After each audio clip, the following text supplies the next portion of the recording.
Hey, salut les gamers, ici Vincent. Et Yannick. Eh ben oui, on est de retour de vacances et aujourd'hui on commence cette chronique-là avec un top 3 de nos jeux à deux joueurs ou des jeux avec des configurations qui sont meilleures à deux joueurs. Donc on vous présente ça et on vous revient après le générique.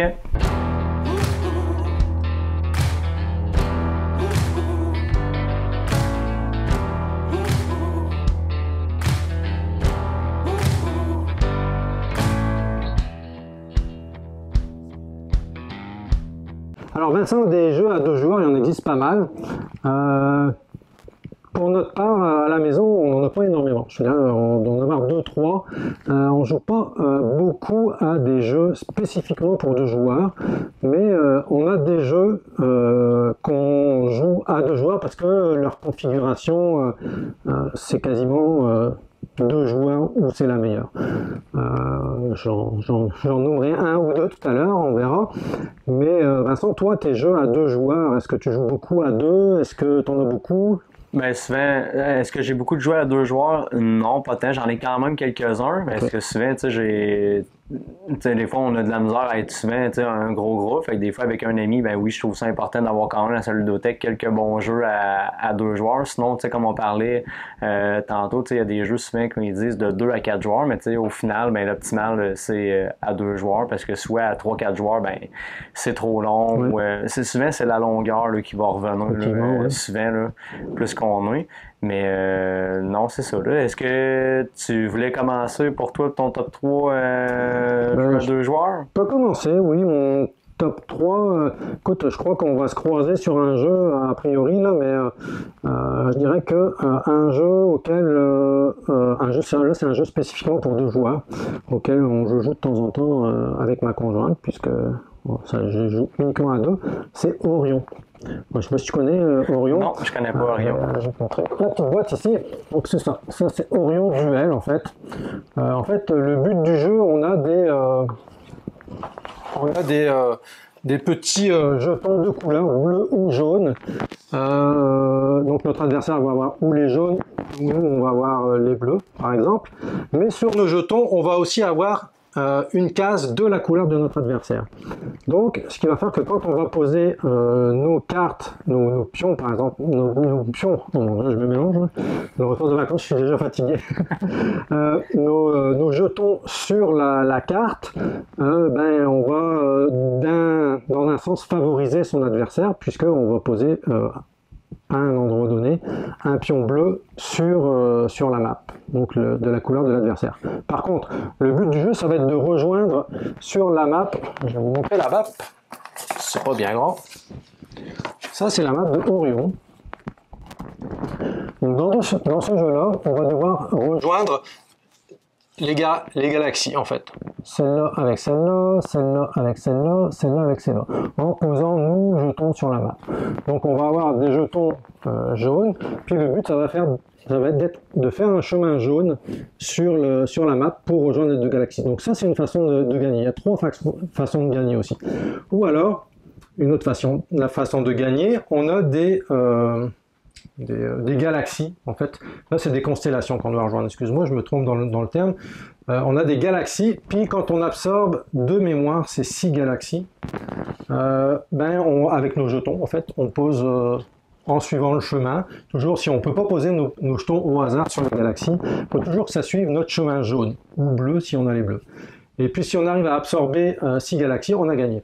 Ou alors, l'autre façon de gagner, c'est de faire perdre son adversaire, en fait. Okay. Sur la map, il va y avoir des trous noirs, et si on arrive, en plaçant nos jetons suffisamment bien, de faire un chemin bleu pour forcer l'adversaire à devoir absorber 3 trous noirs, l'adversaire perd, et puis de ce fait-là, nous, on a gagné. Donc, en plus, c'est des parties, ça joue vraiment bien, c'est une quinzaine de minutes, là, une partie, ça joue très vite, donc on peut enchaîner plusieurs parties. Je ne sais pas si j'ai été très clair dans mes explications, mais c'est un jeu qui est vraiment le fun, ça joue très vite, puis c'est très tactique en fait, parce que en fonction du placement de l'adversaire, tu vas devoir placer tes adversaires, et des fois tu te retrouves coincé, ton adversaire a tellement bien joué que quel que soit le jeton que tu vas poser, tu vas te faire avoir, donc c'est très intéressant. Ça c'est mon troisième. Pour ma part, en top 3, je vais commencer avec Summoner War. Donc, je sais pas si tu connais Summoner War. En fait, ils ont fait une première édition et une deuxième. En fait, Summoner War, je le compare un petit peu à des échecs. En fait, là, c'est un plateau en fait là, avec différentes cases où tu as un summoner qui va comment je pourrais bien dire ça en fait que son armée puis dans ce jeu-là il y a plusieurs factions bon, des orques, des elfes et chaque faction a ses spécificités et le but c'est d'avancer sur la grille et d'aller battre le chef adverse. Okay? Puis comment qu'on fait ça? On met de la mana un petit peu à chaque tour, on va invoquer en fait nos cartes avec les coups et nos cartes peuvent avoir des effets soit pour attaquer à distance, soit pour attaquer en mêlée. Ils ont des pouvoirs, mettons, sur les cases auxquelles ils sont adjacentes. Bref, il y a plein de stratégies un peu comme les pièces d'échecs, sont plus thématiques médiévales, fantastiques. On s'entend, là, graphiquement, c'est plus beau qu'un jeu d'échecs, on va se le dire. Là. Il y a des beaux jeux d'échecs aussi.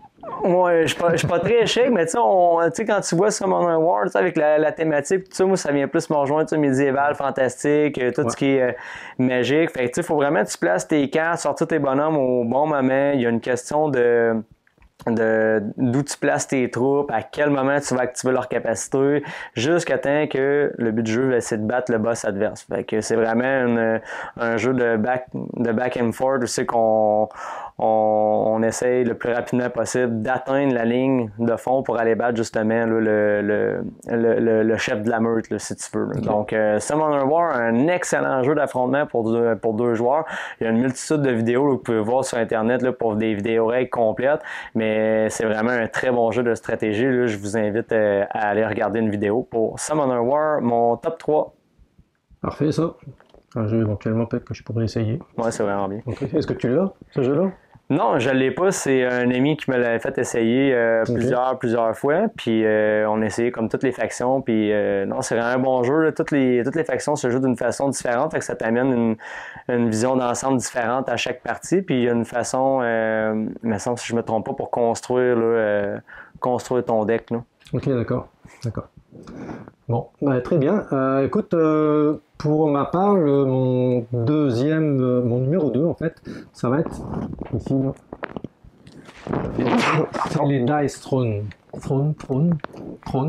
comme on veut.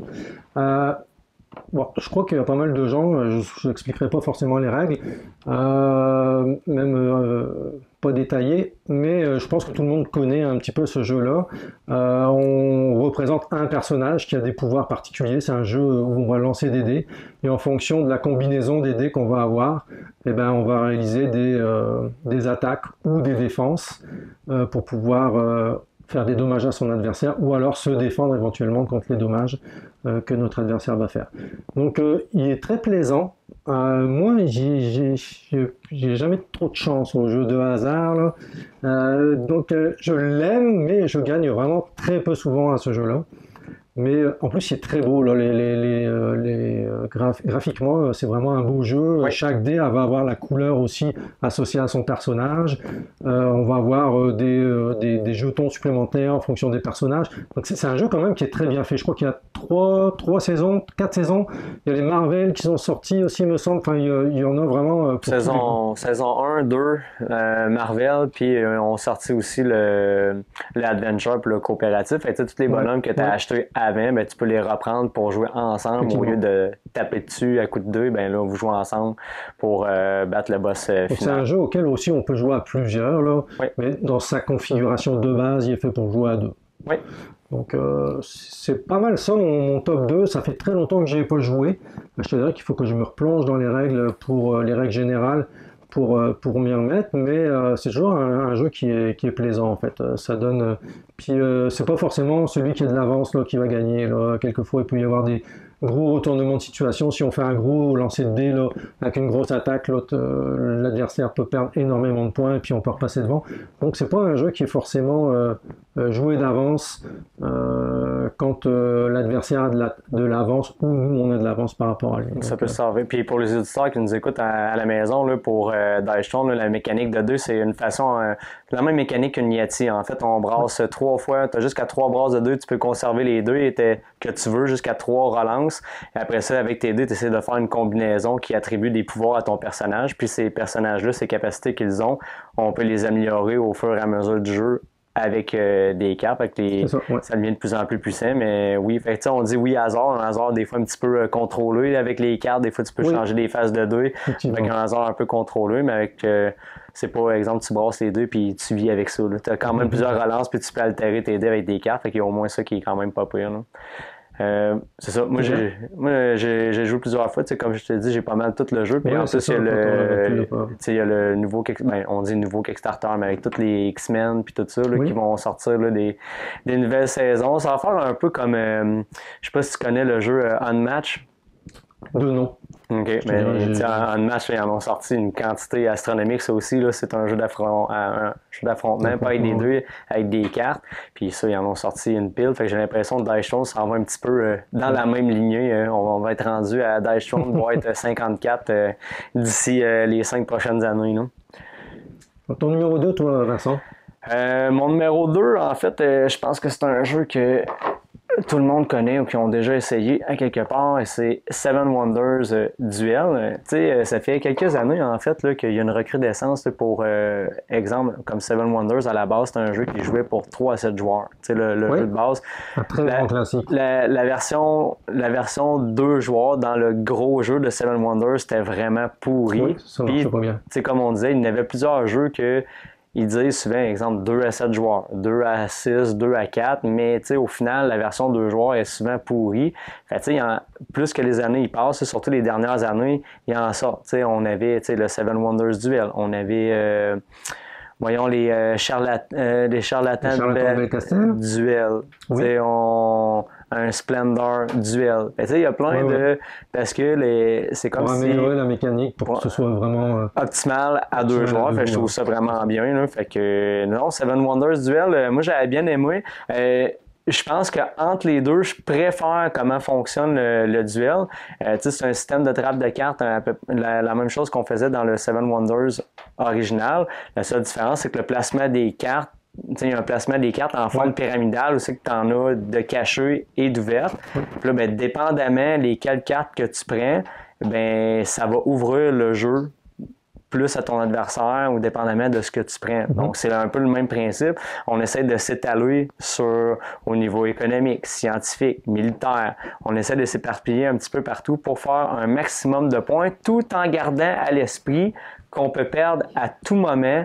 Soit si on a 6 jetons, je pense, scientifiques différents, 6 jetons scientifiques différents, ou que le pion, en fait, militaire se rende dans notre ville parce que le joueur adverse avait trop de poussées d'avance militaire, on perd la game. Fait que oui, il faut s'étaler, mais il ne faut pas perdre de vue ces 2 objectifs principaux-là parce que sinon, on peut perdre instantanément la partie, ce qu'il n'y avait pas dans le premier Seven Wonders. C'est ça que j'allais t'interrompre quand tu parlais. Tu disais, s'étaler pour aller faire des points sur différentes choses, mais tu peux te spécialiser aussi dans l'armée là, pour finalement faire perdre aussi ton adversaire, ce qui va te donner la victoire. Oui, effectivement. Il ne faut vraiment pas la perdre de vue, ces 2 conditions de victoire-là, parce que j'avais vraiment beaucoup d'avance sur tous les plans, puis j'ai pas checké le scientifique, puis je me suis fait rentrer dedans, puis j'ai perdu automatiquement. Puis j'ai beaucoup aimé la mécanique de drafter ces merveilles. Parce que d'habitude, là, dans le jeu original, on prend une carte, puis c'est celle-là qu'on a. Là, on peut drafter, on a une façon d'aller chercher nos choses. Puis ça, c'est bien. Ça oriente nos parties aussi en même temps. Je trouve qu'il y a une belle... il y a des beaux choix, en fait, à faire. Il y a des beaux choix à faire, puis il y a une belle rejouabilité. Puis ce jeu-là aussi vient également avec 2 extensions. La première extension, c'est l'extension Panthéon avec des dieux. En fait, là, ça rajoute des dieux, plus d'options. On sait qu'on peut faire des offrandes aux dieux. Ces dieux-là nous apportent des bonus supplémentaires. Fait, moi, j'appelle ça des outils supplémentaires pour faire plus de points pour arriver à tes fins. Et tu as la deuxième extension, que la dernière que qui n'est pas jouée, qui est plus au niveau de la diplomatie, puis c'est Seven Wonders Duel Agora. Toi, c'est celle-là que tu as, en fait, Ouais, là, c'est Yannick celle-là. C'est Agora, là. avec celle-là que je dirais quand on joue à Seven Wonder Duel, on met toujours l'extension Agora, là. Moi, je l'aime beaucoup cette extension. Ben, je pense que tu sais, le jeu de base en soi, tu sais, quand tu y joues, tu sais, tu vas jouer comme deux trois parties, tu vas avoir fait vite le Ouais. tour. Fait que, pas parce qu'il est pas bon, tu sais, il y a tout le temps de la rejouabilité pareil, mais un coup, tu les rajoutes, ces extensions-là, que t'en rajoutes une ou les deux. Tu sais, Ouais, un ça coup, donne toujours de la profondeur c'est ça. au jeu, c'est Nous sûr. autres, c'est parce qu'on est des monsieur extensions. Là. Il y en a à la maison que c'est peut-être pas, mais éventuellement, ça va venir. Laisse-toi le temps. Laisse-toi le temps. Donc, Seven Wonders Duel, un excellent jeu qui fait partie de mon top 2 depuis quelques années pour les jeux à deux joueurs. Hein. Super. Ton top 1, Yannick, de ton côté? Mon premier, c'est un faux jeu joueur à deux, en fait. C'est pas un jeu vraiment c'est un jeu qu'on peut jouer à plusieurs, on peut jouer jusqu'à 4. Mais je te dirais que sa configuration idéale, c'est 2. C'est beaucoup ce qu'on a entendu de ce jeu-là. Et puis je te dirais que je n'ai jamais joué à plus de 2 joueurs à ce jeu-là. Et c'est Ark Nova.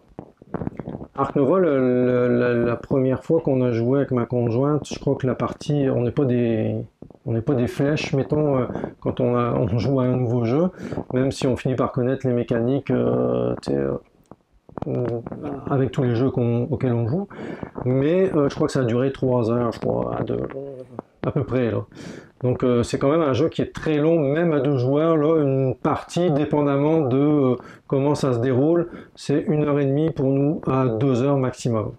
Donc c'est quand même long. Je sais il y a des gens qui jouent à ça probablement en proche d'1 heure, mais c'est pas notre cas. Donc à 3 ou 4 joueurs, c'est pas un jeu où plus t'es, ça a de l'influence sur la durée du jeu. Donc jouer à 3, j'ai jamais fait non plus, et à 4 encore moins, parce que je crois que c'est interminable.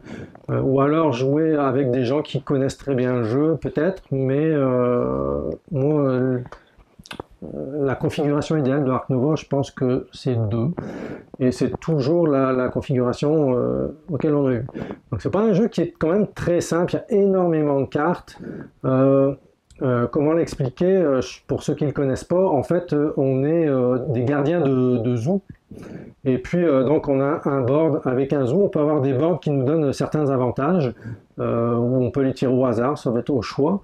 Où on peut prendre chacun le même board pour avoir un jeu équilibré, ou alors asymétrique, dans le sens où on va pas avoir la même capacité dans notre zoo que l'adversaire. Et puis, donc, on a un set de cartes, en fait. On a une carte pour construire nos enclos, on a une carte pour acheter des animaux, on a une carte pour pouvoir poser les animaux. Enfin bref, je crois, de mémoire, on en a 5. Et puis ces cartes vont tourner. Quand on en joue une, ben, on la remet au début, puis on décale notre set de cartes.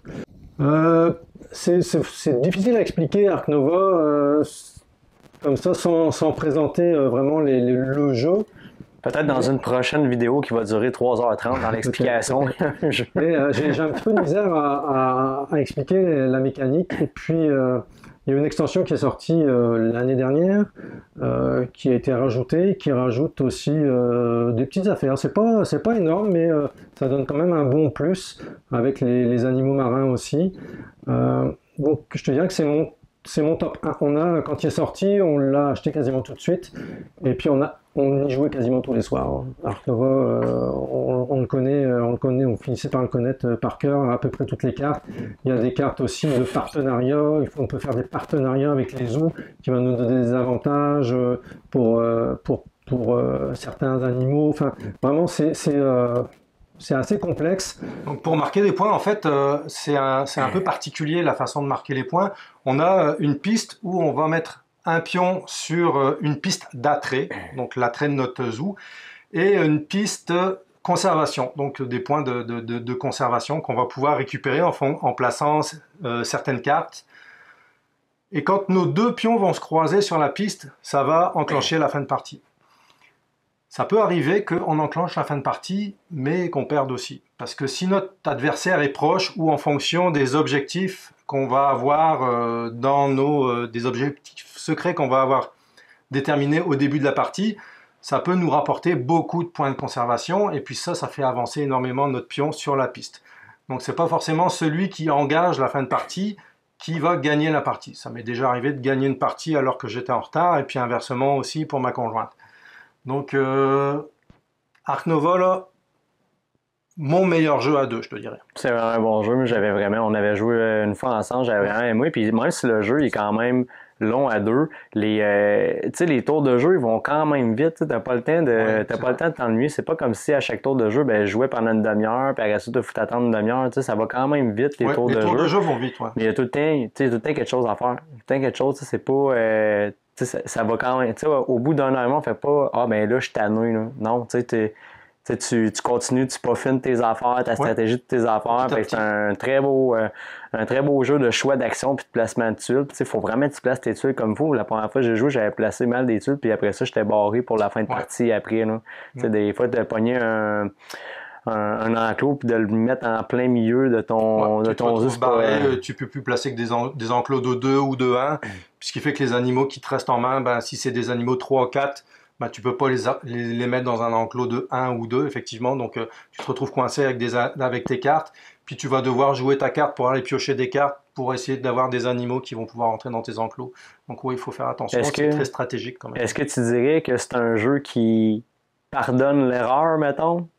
T'sais, dans le sens que si, exemple, je fais des erreurs, toi tu prends de l'avance que je suis capable de me rattraper ou tu trouves que ça peut coûter cher. Ça peut coûter cher. Ça peut coûter cher, ouais. Est-ce que, pour certaines personnes, exemple, ça pourrait rebuter. Si, exemple, on est une partie d'une heure et demie, t'as fait deux, trois misplays, puis la personne a pris tellement d'avance, ben des fois, ça peut être, ça peut rebuter là, tu peux t'en vouloir, alors effectivement. Puis, je te dirais que c'est déjà arrivé, là, moi, de perdre une partie parce que j'ai fait une erreur.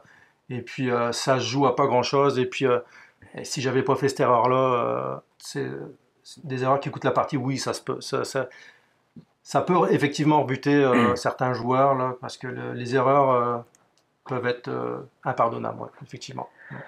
Moi, pour mon top 1, en fait, j'en ai deux, parce qu'ils sont vraiment ex-aequo. Il y en a un que tu as parlé, puis d'autres que c'est sûr que tu vas pouvoir compléter avec moi. Donc, mon premier, c'est Dice Throne que tu as parlé en position numéro 2. Donc, Dice Throne, je suis vraiment un fan de Dice Throne. J'adore la thématique, j'adore comment ça fonctionne, le système avec les cartes, les dés. C'est vraiment pas long à sortir, c'est facile à expliquer aussi. Puis, je trouve que tout le monde se retrouve, autant pour les néophytes que les joueurs experts, tout le monde y trouve son compte.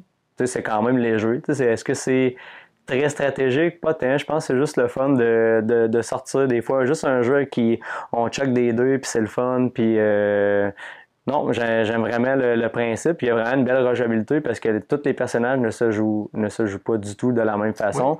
Oui. Est-ce que je pense que tous les personnages sont bien balancés? Non. Je pense qu'il y en a vraiment qu'il y en a qui vont prendre qu'on risque de manger une dégelée. mais en dehors de ça, je pense que quand on joue casual, je pense que les gens s'en aperçoivent pas trop. Pour les habitués, ils vont voir, mettons, qu'il y a des personnages où il y a un certain débalancement, où il y en a qui ont vraiment des gros avantages, mais pour ceux qui jouent à l'occasion, ils vont juste ramasser un bonhomme, jouer, lancer des dés, appliquer les pouvoirs de leur personnage. Puis ce qui est le fun, c'est que je me suis jamais senti bloqué. Si, exemple, au niveau des deux, ça marchait pas, ben, j'avais des options au niveau des cartes pour arriver justement à faire de quoi. Et ça a été très rare les fois que j'ai été bloqué. Puis il y a tout le temps ce petit moment-là d'excitation. C'est que sur ton 2, tu as comme le pouvoir ultime, là. Puis là, ben, t'essayes d'aller le chercher. Puis là, c'est peut-être une prise de risque, hein, parce que là, si tu l'as pas, tu te ramasses avec rien.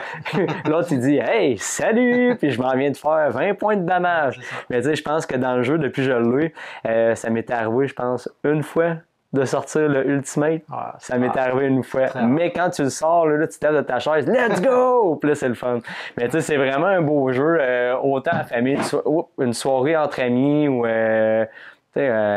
avec ma blonde, des fois, une soirée en couple, une fois, je jouais à ça.